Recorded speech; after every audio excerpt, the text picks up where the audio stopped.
तो चलिए आज बात करते हैं एक ऐसी आदत की जो हम सब में कहीं ना कहीं छुपी हुई है। मुश्किल भावनाओं से बचने के लिए अपना ध्यान भटकाने की आदत। देखते हैं कि ये छोटा सा बचाव का तरीका कैसे एक बहुत बड़ा जाल बन जाता है। कभी कभी ऐसा महसूस होता है ना कि सब कुछ बहुत ज्यादा हो रहा है। जब जिंदगी थोड़ी ओवरवेलमिंग लगने लगती है, गुस्सा, तनाव, दुख जब ये सब घेर लेता है, तो हमारा सबसे पहला रिएक्शन क्या होता है? हम उससे बचने का कोई ना कोई रास्ता ढूंढते हैं। जवाब ज्यादातर हम सबका एक ही होता है, डिस्ट्रैक्शन, यानी ध्यान भटकाना। और इसमें कोई हैरानी वाली बात भी नहीं है। आखिर मुश्किल भावनाओं से भागना तो एक तरह का ह्यूमन नेचर है।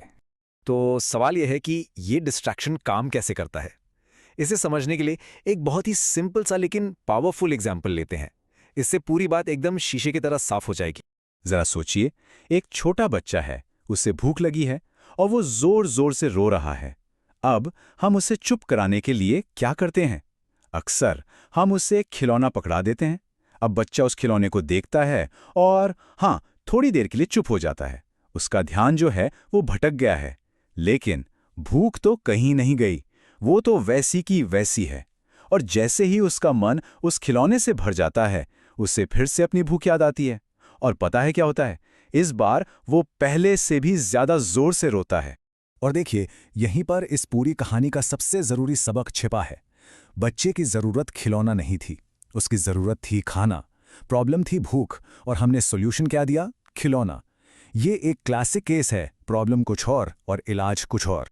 अब चलिए इसी कहानी को हम अपनी जिंदगी पर लागू करते हैं, क्योंकि सच तो ये है कि बड़े होकर भी हम बिल्कुल यही करते हैं। अपने अंदर के रोते हुए बच्चे को शांत करने के लिए हम भी अलग अलग तरह के खिलौनों का इस्तेमाल करते हैं। बस हमारे खिलौने थोड़े ज्यादा सफिस्टिकेटेड हो गए हैं। और ये हैं हमारे वो बड़े वाले खिलौने। घंटों तक टीवी या मूवीज देखना, बिना जरूरत के शॉपिंग करना, हमेशा अगली छुट्टी की प्लानिंग में लगे रहना, या फिर कुछ मामलों में सिगरेट और शराब का सहारा लेना। ये सारी चीजें, हाँ, हमें तनाव, गुस्सा या उदासी से थोड़ी देर के लिए राहत तो देती हैं, पर हमें ये मानना होगा कि ये टेम्पररी फिक्स हैं और कुछ नहीं। असलियत तो ये है कि इन तरीकों से हमारी प्रॉब्लम सॉल्व नहीं होती। ये बस एक पेन किलर की तरह काम करते हैं। हमारे दिमाग को, हमारी फीलिंग्स को थोड़ी देर के लिए सुन्न कर देते हैं, ताकि हमें वो दर्द महसूस ना हो। मगर यहाँ एक मिनट रुककर सोचने की जरूरत है। क्या दर्द को सुनकर देना और दर्द को ठीक कर देना, क्या ये एक ही बात है? इस बात को और गहराई से समझने के लिए चलिए एक और थोड़ा और गंभीर एग्जाम्पल देखते हैं। इससे पता चलेगा कि ये ध्यान भटकाने की आदत असल में कितनी खतरनाक हो सकती है। कल्पना कीजिए एक फिजिकल घाव की, एक चोट की, जिस पर हमारा ध्यान ही नहीं गया। मान लीजिए हम किसी काम में इतने डूबे हुए हैं, इतने बिजी हैं कि हमें चोट लग जाती है, पर हमें पता भी नहीं चलता। उस वक्त तो दर्द का एहसास तक नहीं होता, क्योंकि पूरा फोकस काम पर है।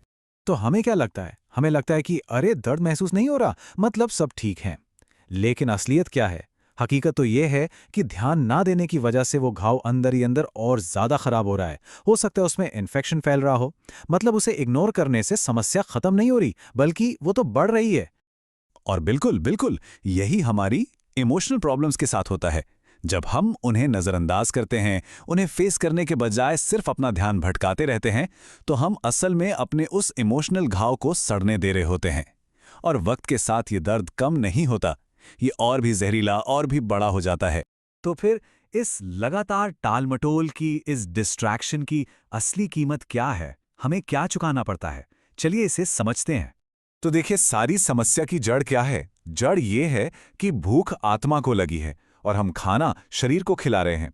हमारे अंदर जो खालीपन है, जो बेचैनी है, उसे हम बाहरी चीजों से भरने की कोशिश कर रहे हैं, शॉपिंग से, छुट्टियों से, नशे से।